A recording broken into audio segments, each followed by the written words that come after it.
बिस्मिल्लाहिर्रहमानिर्रहीम। Welcome to the show.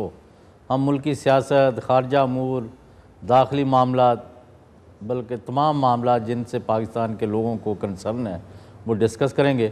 और हमारे साथ तशरीफ़ रखते हैं जनाब खुर्शीद महमूद कसूरी, साबिक़ वज़ीर ख़ारजा पाकिस्तान के इंतहाई नेक नाम, शरीफ नफ्स और जेंटलमैन यानी और बीबे इंसान, ऐसे पॉलिटिशियन हैं कि जिन पर हम बजा तौर पर फ़ख्र कर सकते हैं, क्लीन हैंडेड और क्लियर हेडेड।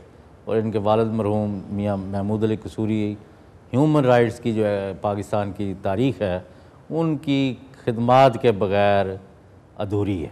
अगर उनकी खिदमात का जिक्र ना किया जाए, इंतहाई दबंग और बहुत मुमताज़ कानूनदान थे। इसी तरह मियाँ खुर्शीद ने भी अपना मकाम बनाया। मियाँ साहब, thank you for your time. Thank you very much for the interview. Right मियाँ साहब, ये बताएं कि मुल्क अब किस तरफ जा रहा है, या आप लोग अब क्या देख रहे हैं? हमारी तो ये ख्वाहिश थी जब इलेक्शन के रिज़ल्ट आए, हालांकि हम लोग हार गए थे, पीपल्स पार्टी जीत गई थी, लेकिन बहैसियत पाकिस्तानी हमारी ख्वाहिश थी कि ये कामयाब हो, क्योंकि पाकिस्तान की कामयाबी में सबकी कामयाबी है।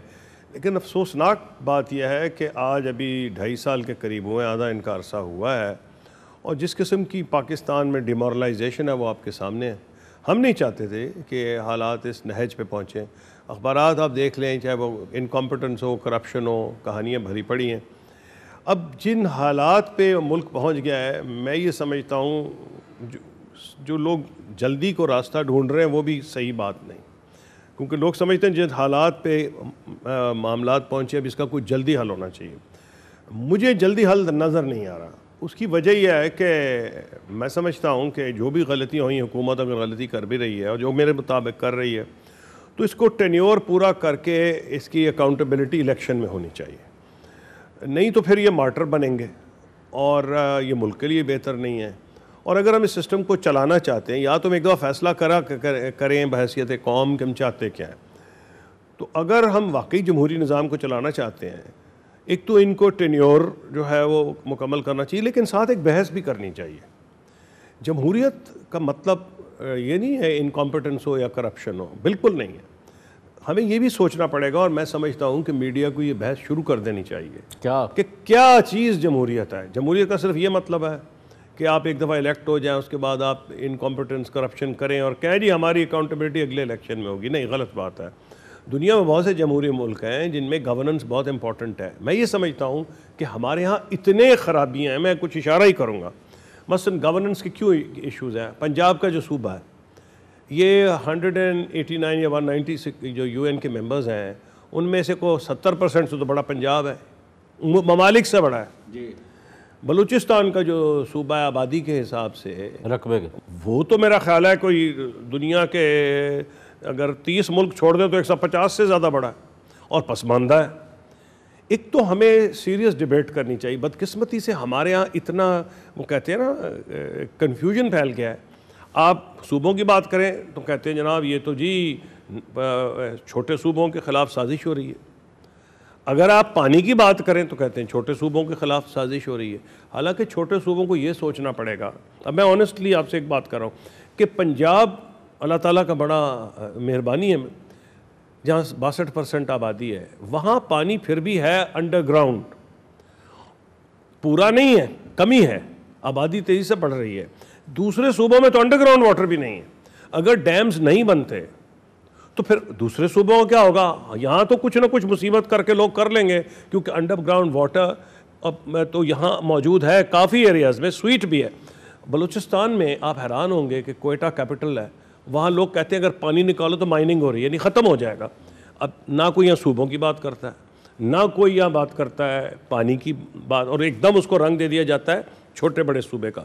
जब मैं सूबों की तकसीम की बात करता हूँ, मैं तो कहता हूँ पहले पंजाब से शुरू करें। फिर कोई बहस नहीं करता कि क्या ये सिस्टम ठीक है इलेक्शन का, इसमें कोई बंदा पढ़ा लिखा मिडिल क्लास का बंदा इलेक्ट हो सकता है, नहीं हो सकता। लेकिन हम फिर भी कहते हैं जी ये सिस्टम चलना चाहिए।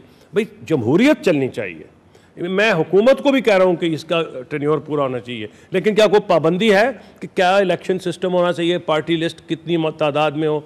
जर्मनी में जमहूरियत है, वहाँ पार्टी लिस्ट आधे ही होती है, आधे डायरेक्ट होते हैं, और जो लोग पार्टी लिस्ट पे आते हैं प्रोपोर्शनेटली हमें चाहिए ना, जो पार्टी लिस्ट पे आते हैं वो टेक्नोक्रेट्स हैं, पढ़े लिखे लोग हैं जो अफोर्ड ही नहीं कर सकते इस किस्म के इलेक्शन। लेकिन उसके लिए तो प्रोपोर्शनेट जी हाँ, लेकिन वहाँ आधा है, पूरा नहीं है। लेकिन मेरा कहना है इसमें जर्मनी में डायरेक्ट इलेक्शन भी है और दूसरा तरीका भी है। आप भी तो हम कुछ करते ही नहीं ना। तो मैं आपको बता रहा हूँ यहाँ कोई बहस कर लेते। मैंने आपको जानबूझ के शुरू किया ना, आपने तो नहीं मुझे कहा। मैं इशू शुरू करना चाह रहा था।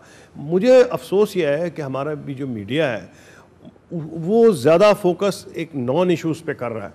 उसका रिजल्ट हो रहा है कि इन्फॉर्म डिबेट नहीं हो रही। मेरी आपसे अपील है, बड़े पढ़े लिखे लोग हैं मीडिया में, हमारे एंकर पर्सनस ने बड़े बड़े नाम कमाए हैं, मैं भी उनसे दरख्वास्त करूंगा कि आप कौम को कुछ रियल इश्यूज पे बहस करा दें, और वो रियल इश्यूज पे उस पर कराते हैं। पहले अपनी तो जवाब देना। जी फरमाएं। आपने फरमाया कि ये नाहल और बदनवान है।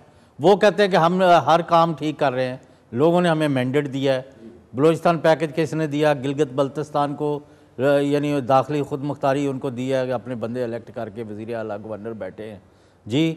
NFC अवार्ड भी हमने किया है। पाकिस्तान बचाने के लिए, फेडरेशन को इकट्ठा रखने के लिए बेशुमार इकदाम किए हैं। पाकिस्तान को बैनुल-अक़वामी आइसोलेशन में जाने से रोका है। आप उनको किस तरह नाहल और बदनवान? पहली बात तो आइसोलेशन में रोकने वाली बात, हमारी हुकूमत जितनी देर रही है हमने आइसोलेशन में पाकिस्तान को जाने ही नहीं दिया। पाकिस्तान का वक़ार बैनुल-अक़वामी बरादरी में बहुत ऊँचा था। आपने बात की बलूचिस्तान पैकेज की, मैं उसके हक़ में हूँ जो ये कर रहा है।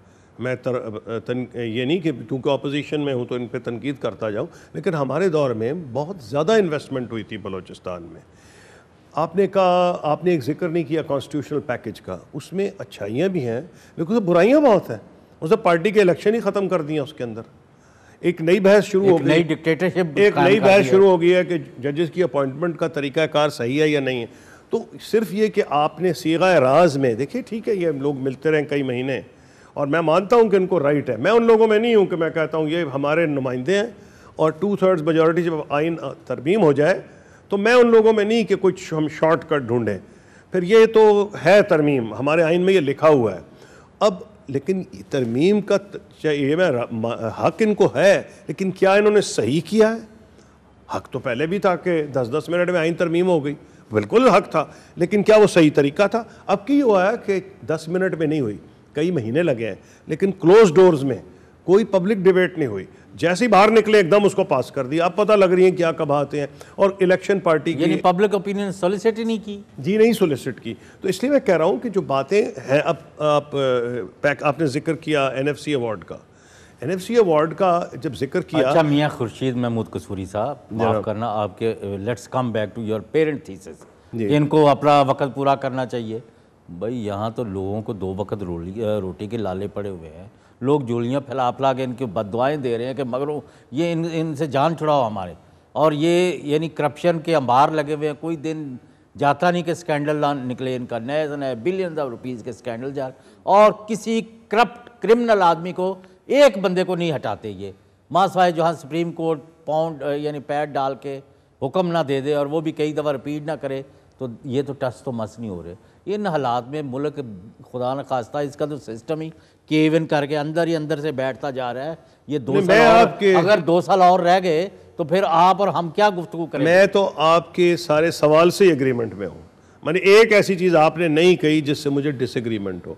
बात कुछ और हो रही है, कोई अमृत धारा नहीं है, छू मंत्र नहीं है, अलादीन का चिराग नहीं है कि रगड़ेंगे हर या तो आप फिर बहस करें ना जी, इन्फॉर्म्ड बहस जो मैंने कहा है। आप कह रही है जमहूरियत नहीं है, हम ठीक है इलेक्शन के हक़ में हैं, हम टेन्योर के हक़ में हैं, लेकिन जमहूरी निज़ाम लाएं और इसी हुकूमत पर प्रेशर डाला जाए कि आइन में जो तरमीम की हैं वो आवाम की मर्ज़ी की करें। ये सिस्टम ऑफ इलेक्शंस बदल दें जिसके अंदर कोई पढ़ा लिखा बंदा इलेक्ट नहीं हो सकता। क्यों नहीं ये कर सकते? अगर इतनी सीगा राज में रख के ऐसी ऐसी चीज़ें कर देते हैं कि जी इलेक्शन पार्टी के इन्होंने ख़त्म कर दी और पार्टी के लीडर्स की डिक्टेटरशिप, और गलतियाँ बड़ी जी आप सही फरमा रहे हैं। तो मेरा कहना यह है कि आप मुझे ये कह रहे हैं कि खराबियां, मैंने तो पहले कहा था खराबियां बहुत हैं, अब क्या इसके मिलिट्री टेक ओवर हो जाए? देखिए खुल के बात, नहीं मेरी बात तो सुनना जी। देखिए हम इधर उधर की गोलमोल बातें ना करें। अगर मिलिट्री टेक ओवर, एक रास्ता तो शॉर्टकट है, मिलिट्री टेक ओवर, उससे रास्ता हल नहीं होगा। ना फौज आपकी इंटरेस्टेड है टेकिंग ओवर में, फौज को बहुत से मसाइल हैं। अब आपके पास ना मिलिट्री टेक ओवर होना चाहिए, ना फौज चाहती है। अगर ये दोनों चीज़ें मिसिंग है तो आप मुझे तरीका बताएं, कौन सा छू मंतर है? नहीं तो अब आप देखें मियाँ साहब, नहीं तरीका कोई नहीं है। नहीं, लुक एट इट। आपसे हम क्या बात कर रहे हैं? मखदूम सैयद यूसुफ रज़ा गिलानी वज़ीर आज़म साहब का बयान अभी चल रहा है असम्बली में आज, कि जो लोग असम्बली तोड़ना चाहते हैं वो खुदा न खास्ता मुल्क तोड़ना चाहते हैं। यार कोई खुदा का खौफ करो। असम्बली के बारे में आपको, आपसे ज़्यादा किसको पता है कि भाई भरा हुआ है आर्टिकल, कितने आर्टिकल है, अगर ये हो जाए ये हो जाए, वो खुद भी तोड़ सकते हैं। उनको तो मैं नहीं तोड़ूंगा भाई, कौन कह रहा है तोड़ो? हम तो कहते हैं तो, यानी अजीब बातें कर रही है जी। मैं आप तोड़ने का क्या तल्लुक है? लेकिन मैं जो एक वाकई बहुत बड़ा एक प्रॉब्लम है, हमारी बहस होती है टीवी पे, मैं देखता हूँ लोग गहराई में नहीं जाते। भाई आपने बात तो सही की, प्रॉब्लम्स हैं, साथ आप ये मुझसे एग्री करें कि मिलिट्री टेक ओवर नहीं होना चाहिए, आप ये भी मुझसे एग्री करेंगे वो आर्मी को चाहे भी तो नहीं चाहते, उनके इतने मसाइल हैं, इतनी प्रायोरिटीज हैं, फ्लड आ गया है, ना चाहे वी डोंट वांट इट। एक तो वो बात हो, अब वो नहीं तो फिर क्या तरीका है? तरीका वही जो मैं कह रहा हूँ कि अब हमारा जो मीडिया इतना ताकतवर हो गया है। मैं आपसे ऑनेस्टली बिलीव कर रहा हूँ कि प्रेसिडेंट मुशर्रफ की हुकूमत ठीक फरमा रहे ना कि इश्यूज और प्रॉब्लम्स पर डिबेट करें। इस पे अगर आप इस पे करवाएंगे तो कौम को रोशनी की किरण नजर आएगी। अगर नहीं कराएंगे और इसी किस्म की बहस होती रही है, टॉक शो में बंदे आए थे, एक दूसरे गालियां देते हैं, कोई बात करता है, उससे लाइट कम और मैं समझता हूँ हीट ज़्यादा जनरेट होती है। कोशिश होनी चाहिए, मुझे ये ज़्यादा पसंद है, इसीलिए मैं टॉक शोज़ में नहीं जाता। आप मुझे क्वेश्चन करें, मैं जवाब दूंगा, मौका तो है ना। अब टॉक शो से बैठ के एक दूसरे को, आपको पता है जैसे कोई फिल्म एक्टर होता है या कोई वकील की फीस ली हो, उसने वही कहना, आप प्रेडिक्ट कर सकते हैं इस बंदे, इस पार्टी का नुमाइंदा, इसने ये बात करनी है, उसका पब्लिक इन्फॉर्म्ड नहीं होती। इन्फॉर्म्ड डिबेट है, क्रॉस एग्जामिनेशन, जैसे आप मुझसे बात कर रहे हैं। मैं अपील करूंगा कि मीडिया की इतनी लोग के तो आपके ख्यालात बड़े सुनना चाहते हैं, इसलिए हम आपको सहमत देते हैं। मैं ये आपसे अपील करूंगा तो यू कम आउट स्टेट कि आप इन इश्यूज पे भेजें। आज आपने मेरा इंटरव्यू किया, आप 6 और बंदों का इंटरव्यू कर लें। आप खुद डिबेट, आप में इतनी ताकत है कि आप डिबेट शुरू करा सकते हैं और एंकर्स भी देखेंगे अगर आपके प्रोग्राम पॉपुलर होंगे। मैं ये समझता हूं अब रास्ता तो अगर पॉपुलर ना हो तो चल सकता है दोबारा। तो मैं इसीलिए कह रहा हूं जब आपके प्रोग्राम पॉपुलर होंगे। अच्छा खुर्शीद कसूरी साहब, तो दूसरे आपकी नकल माफ करना, हमने कहा कि आपके एक अच्छे और बड़े बाप के शरीफ और अच्छे इंसान है।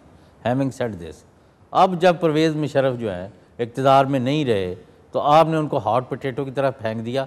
अब वह लंदन गए, मुलाकात की है, उनके प्लेटफॉर्म पर उनके साथ तस्वीर बनाना पसंद नहीं की। ये कहाँ की शराफत है और ये कहाँ का असूल है? आप उन लोगों इसका जवाब ये तो आप उन लोगों से लीजिएगा जो ये कर रहे हैं। मैंने तो जनाब उनके फंड में जाकर पैसे भी दिए, ओपनली उनके साथ बैठा। आपसे 1 सेकंड बाद इसका जवाब लेते हैं। आप लीजिएगा शॉर्ट ब्रेक।